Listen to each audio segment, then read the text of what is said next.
नमस्कार दोस्तों, स्वागत है आपका एक और नई वीडियो में। तो आज की वीडियो में हम देखेंगे विज्ञान वरदान और अभिशाप।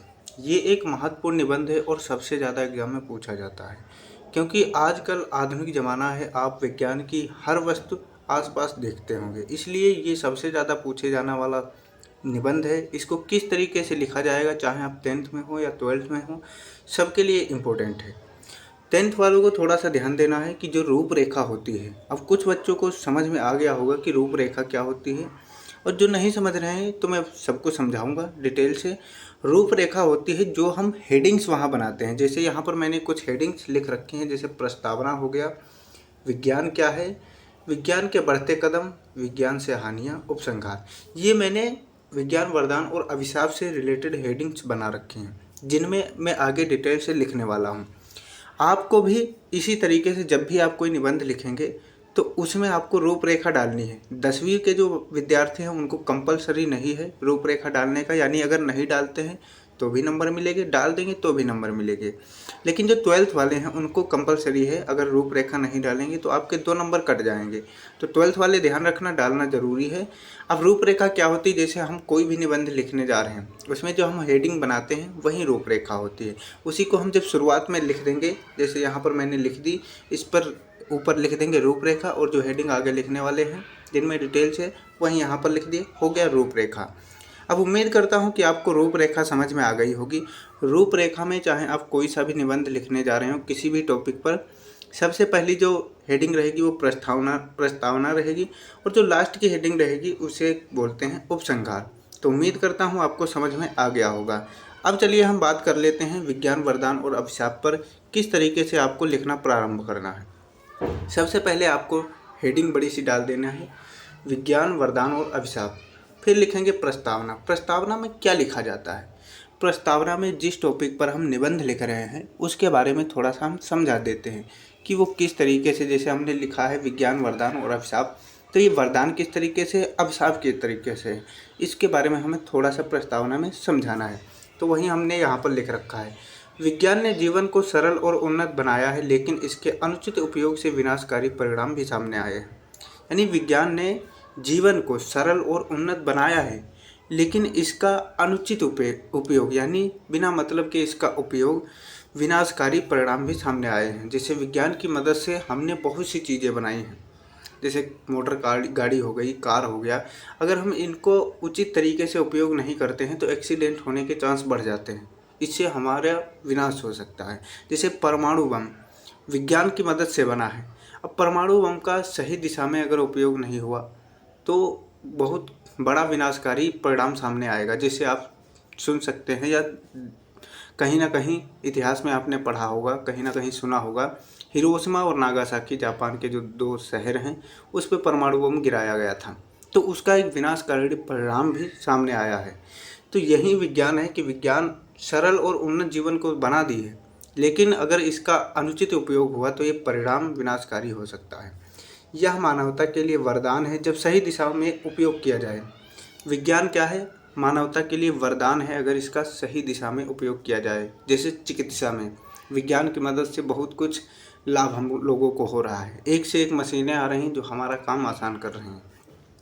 और अभिशाप बन सकता है जब इसका दुरुपयोग हो, यानी अगर सही दिशा में उपयोग करेंगे तो ये वरदान साबित होगा, अगर गलत दिशा में इसका उपयोग करेंगे तो ये अभिशाप जैसा बन सकता है। इसीलिए ये हम थोड़ा बहुत समझा दें विज्ञान वरदान और अभिशाप के बारे में। ये आपकी हो गई प्रस्तावना। अब हेडिंग जो हमने आगे रूपरेखा में लिखी थी, विज्ञान क्या है, अब उसके बारे में थोड़ा सा यहाँ पर हमें समझाना है। विज्ञान क्या है, विज्ञान वह प्रणाली है, यानी शाखा भी हम बोल सकते हैं, जिसके तहत प्राकृतिक घटनाओं का अध्ययन, निरीक्षण और प्रयोगों के आधार पर ज्ञान प्राप्त किया जाता है। विज्ञान क्या है, विज्ञान वह प्रणाली है जिसके तहत प्राकृतिक घटनाओं, यानी प्राकृतिक जैसे भूकंप वगैरह हो गया, हवाएं तेज और बवंडर वगैरह हो गया, बारिश वगैरह हो गया, ये प्राकृतिक घटनाएं हैं जो प्रकृति से होती हैं, और इनका अध्ययन किया जाता है, निरीक्षण और प्रयोगों के आधार पर इसका ज्ञान प्राप्त किया जाता है। तो ये हो गया विज्ञान। थोड़ा बहुत ध्यानपूर्वक समझिए। यह तर्क संगत सोच और प्रमाणों पर आधारित होता है। विज्ञान क्या है, तर्क संगत सोच, यानी जो सोच रहेगी उसमें तर्क भी होना चाहिए। तर्क संगत सोच और प्रमाणों पर आधारित होता है। जिससे हम ब्रह्मांड के कार्य करने के तरीके को समझ सकते हैं और नए आविष्कार व तकनीकों का विकास कर सकते हैं। तो ये था विज्ञान क्या है, उसके बारे में हमने थोड़ा बहुत समझाया। अब लिखेंगे विज्ञान के बढ़ते कदम। जो यहाँ पर ब्लैक कलर से मैंने लिख रखा है ये हेडिंग्स हैं और इन्हीं को मैंने शुरुआत में लिखा था, इसी को बोल दिया था रूपरेखा। 12th वालों को कंपलसरी है लिखना ये रूपरेखा, और 10th वालों को लिख देंगे तो अच्छा है, नहीं लिखेंगे तो भी कोई दिक्कत नहीं है।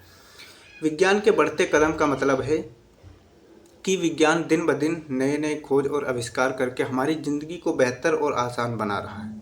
विज्ञान क्या कर रहा है, दिन प दिन कोई ना कोई, आप सुन रहे होंगे नया आविष्कार हुआ, तो ये आविष्कार करके हमारी ज़िंदगी को बेहतर बना रहा है। पहले जो चीज़ें मुश्किल थी, जैसे लंबी दूरी तय करना, गंभीर बीमारियों का इलाज या दुनिया से किसी भी कोने में बात करना, पहले चिट्ठियों से बात की जाती थी।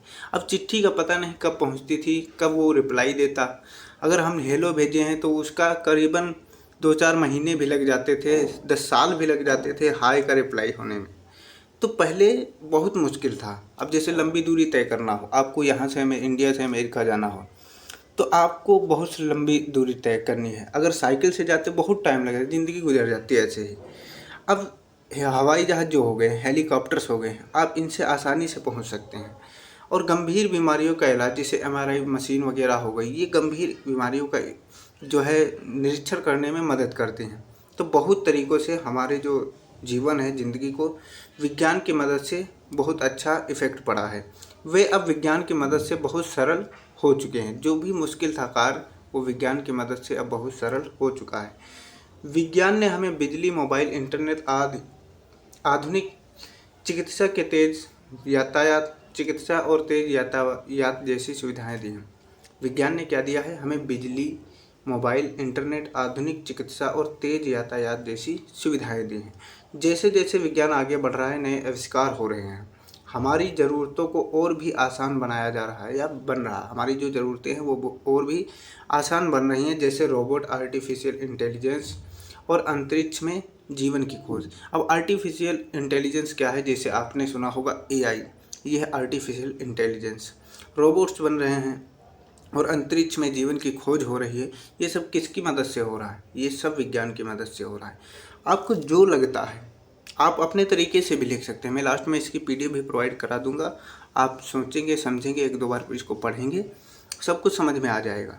अगर आप अपने तरीके से लिखेंगे, बस आपको क्या करना है, देखिए निबंध 2 तरीके से लिखा जाता है। एक बच्चा वो होता है जो निबंध को लिखता है बिल्कुल कहानी की तरीके से, और एक बच्चा वो होता है जो उसको सजा कर रखता है।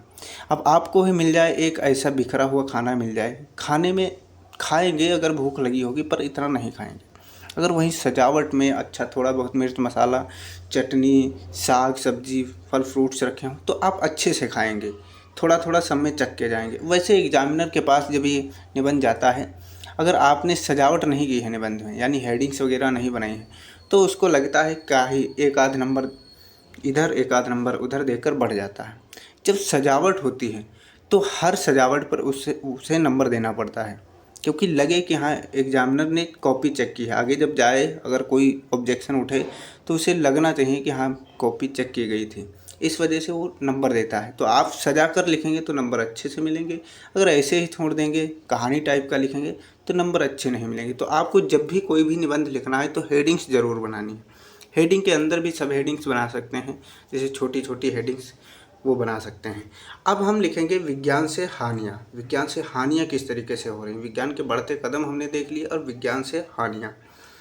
विज्ञान से हमें बहुत फ़ायदे हुए हैं, लेकिन इससे कुछ नुकसान भी हैं, खासकर जब इसका गलत तरीके से इस्तेमाल होता है। विज्ञान से हमें बहुत फ़ायदे हुए हैं, लेकिन इसका इस्तेमाल से कुछ हानियाँ भी हैं। अगर ख़ास तरीके से हम इस्तेमाल नहीं करते हैं अच्छे तरीके से तो बहुत सी हानियाँ हैं। अब किस तरीके से हानियाँ हैं ये हमने सब हेडिंग्स में लिख रखा है। हेडिंग होती है परफेक्ट, अगर हेडिंग लिखेंगे उसके अंदर अगर हेडिंग लिख रहे हैं तो उसे बोलते हैं सब हेडिंग। अब यहाँ पर जैसे पर्यावरण प्रदूषण में किस तरीके से विज्ञान की वजह से हानियाँ हो रही हैं, नुकसान हो रहा है, वो हम यहाँ पर लिखेंगे। फैक्ट्रियों से निकलने वाला धुआं और केमिकल, गाड़ियों से होने वाला प्रदूषण और प्लास्टिक जैसी चीज़ें पर्यावरण को नुकसान पहुंचा रहे हैं। अब फैक्ट्री किसकी मदद से बनी है, विज्ञान की मदद से, यानी लाभ हुआ है, लेकिन उसके इस्तेमाल से, गलत तरीके से इस्तेमाल से हमें नुकसान भी हुआ है। जैसे धुआं जो फैक्ट्री से निकल रहा है वो, और केमिकल जो मिल रहा है वो हमारे इन्वायरमेंट को गंदा कर रहा है, ख़राब कर रहा है। गाड़ियों से होने वाला प्रदूषण, गाड़ी किसकी मदद से, विज्ञान की मदद से, उससे जो धुआं निकल रहा है वो क्या है, पर्यावरण को प्रदूषित कर रहा है। यानी हमें नुकसान भी है। विज्ञान की का अच्छे तरीके से अगर हम इस्तेमाल नहीं करेंगे तो हमें फ़ायदा भी है और उससे कई गुना ज़्यादा हमें नुकसान भी हो सकता है।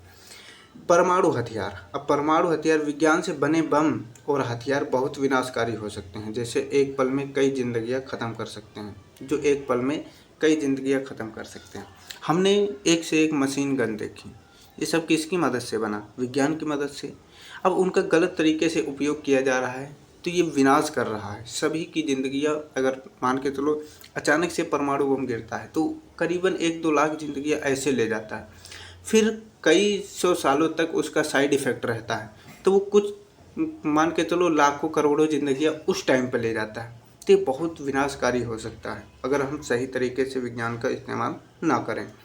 विज्ञान, बीमारी और तनाव। बीमारी और तनाव, मोबाइल जैसे, कंप्यूटर और टीवी का ज़्यादा उपयोग इस्तेमाल आँखों की कमजोरी, सिर दर्द और तनाव जैसी समस्याओं को बढ़ाता है। मोबाइल, कंप्यूटर और टीवी का ज़्यादा इस्तेमाल आँखों की कमजोरी, सिर दर्द और तनाव जैसी समस्याओं को बढ़ाता है।